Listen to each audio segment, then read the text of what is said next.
most, and don't get me wrong, I do grind the all 10. Sure. But sometimes something just unique comes out of grinding the all 10. It feels like a special team. It feels like there's intangibles about this team to me, that go beyond the all 10. If it's Tibbs, if it's Jalen, it's just I think they are. I tweeted this last night. I think it speaks to what you're saying. If you are a neutral party for any of these Knicks games, to me, you find yourself rooting. You do. Because the combination of, okay, so Josh Hart's just going to play every minute. They don't seem to have as much raw talent as the opposition. Yes. And do you agree? You're saying, so you're agreeing with me. And so I know they're the 2 seed, and Jalen just came in 5th in MVP voting. I'm not acting like they're a team full of Rudies, but they feel like underdoggy the way they play and the way they fight. And he is an underdog. The fact that he's gotten to this point where some are considering him a superstar. Yes. He's certainly en route to that. Yeah. But he's an underdog. I mean, he's a second-round pick. He's a role player the first 4 years of his career. So, and let me shout out Dante DiVincenzo. No doubt. Who was in that clip we showed earlier. I mean, he hit some clutch threes last night, and he's been doing it throughout the playoffs. Obviously, the game-winning shot in Game 1. So I think quickly, and this goes to the lovable thing, I think they're also showing, look, and we've seen it over the years, guys that play 3 and 4 years, it's not a rule, but a lot of guys that play 3 and 4 years in college come into the league more mature, more experienced. They know how to play the game. And even though they're not as talented as some of the one-and-done guys, they get it done. And Josh Hart, Dante DiVincenzo, and Brunson are leading this charge, and all of them played at least 3 years at Villanova. All right, not to play spoiler here. OG's hamstring, Brunson's foot, Mitchell Robinson. At what point is the pixie dust? Well, so listen, I think they now have a margin of error where I would be totally fine with Jalen and OG sitting Game 3. Because you can lose that. You don't have to win that game. And the hamstring is, I don't know enough about feet. I just know that it's that's a scary part of the body for a basketball player. Hamstrings across all sports, it's like if it's lingering all of a sudden, you can be out a month. Yeah. And we do have to give the Knicks credit in this regard. I think they are now 25-4 when Jalen and OG play. It's wild. And so, and OG is huge. And 2 of those losses were in round 1 of the playoffs. And so they are a they're not just a good story. They are since they've gotten OG by any metric, including record, eye test, all of it, that is an excellent team. Now, will I pick Boston to beat them? Probably. Yeah, excellent might be attached. 2 seed. 25 if they're excellent, they got a chance against Boston. Well, I think they do have a chance. I mean, more than a chance. It's not. I don't know if anybody other than Knicks fans going to pick them to beat Boston. Okay, well, we got to see what the health status is. But go ahead, Walt. Joker, meanwhile, wins his 3rd MVP. SGA comes in 2nd, Luka 3rd, Brunson, and then Tatum coming in at 5. I argued strongly to move him up. Didn't happen. Here's Joker on winning yet another Most Valuable Player award. Tatum was not in the top. I cannot control it. I mean, I can control it, but I cannot control it. So if they're going to put me in that conversation, and it's been 4 years now, so I think I'm kind of used to it, so I don't even pay attention anymore. To be honest, I like the last year when I didn't get it, and then we won a championship much better.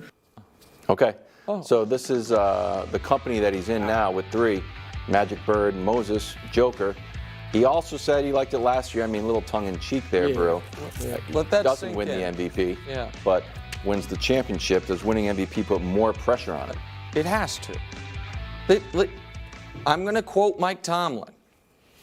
The standard is the standard. It's not unfair. It is actually patronizing to not hold him to the standard.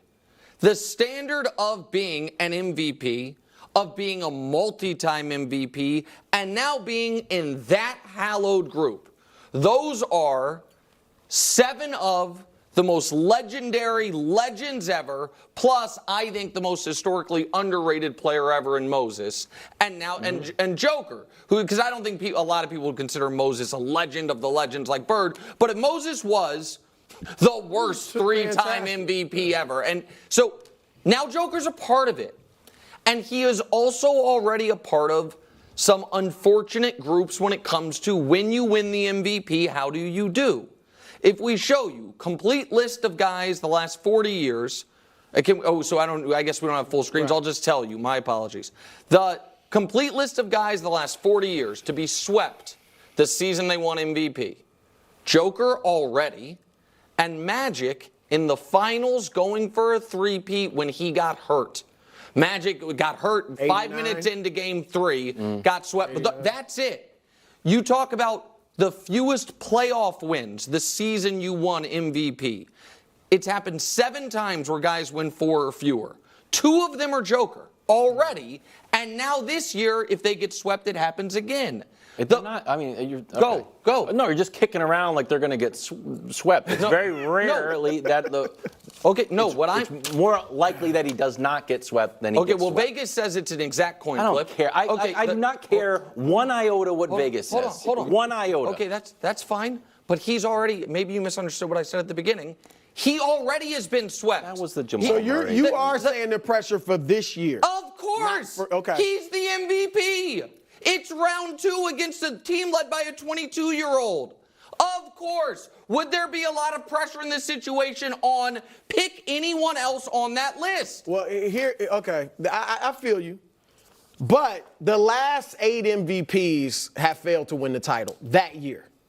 All right, and 9 of the last 10. The last one to do it was Steph in 2015 to win the MVP and the championship that year. I'm an MVP voter. And MVPs, it's obviously part of your overall greatness, but it's not the end all. Shaq and Kobe have 1 each. They're both, Kobe's definitely in the top 10 all time. Shaq is right there, arguably. Yes.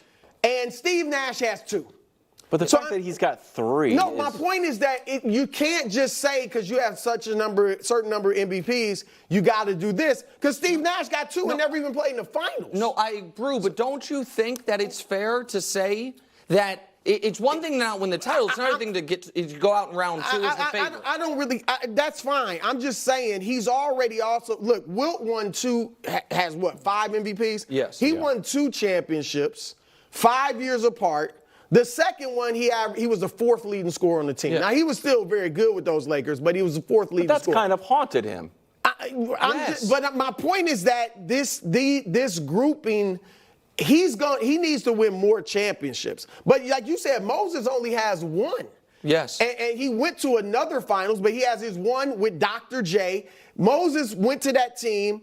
Philadelphia had been to the finals the year before and lost to the Showtime Lakers in 6. And let me throw this at you, a positive for Joker.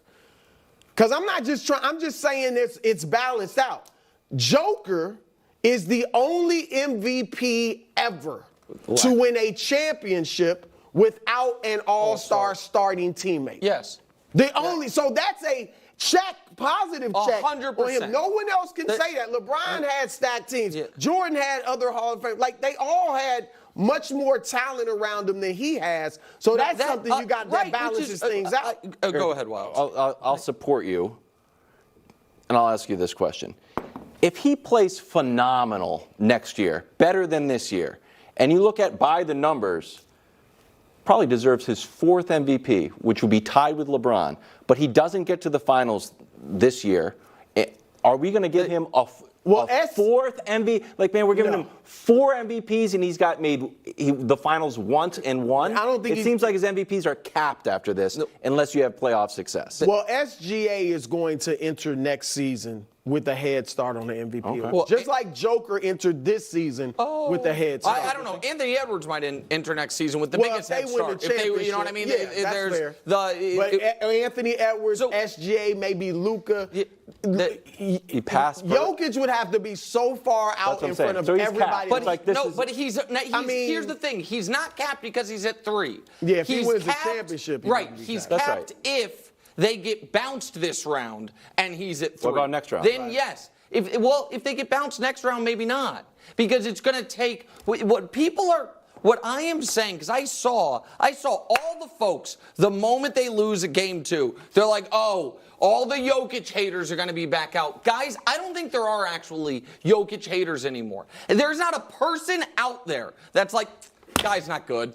Guy's overrated. No one's saying that. There are folks, I am one of them, that just want to know, has he somehow evolved to a level of greatness greater than every other player ever, where they are immune to criticism? How's he immune to criticism now? Because what I'm saying, I just don't understand that. I think that every other guy in his neighborhood, if they found themselves as the overwhelming favorites against a young team that's done nothing in a series, and they lose their first game, and then they're facing a must-win where that team is not at full strength, and you look lethargic, disengaged, and now your season's on the brink, it would have been wall-to-wall coverage these last 3 days. And with Joker, it's like it's a sign of basketball ignorance. If you're like, I think he should be better. I think he should have played better. Yeah. And I think that maybe we elevated him past the Giannis Durant tier of all-time players a little prematurely. That's all I'm saying. I think that's fair. How much did Durant get killed when they got swept in Brooklyn against the Celtics? I mean, a lot. A lot. Really? When he Just went to now Boston when they got and got gobbled up, Yes, he it was got like Durant killed. can't do anything. Durant might be washed adjacent. That was the narrative. I just don't see. I feel now. You agree with Nick, but I feel like LeBron certainly has been far more criticized. He's the most criticized athlete Take ever, him as out. far as. But I don't think you're taking. I think you're comparing him to LeBron. I don't think Giannis has been killed for their terrible play Giannis since they didn't won get the killed. championship. Hold on. So last year when he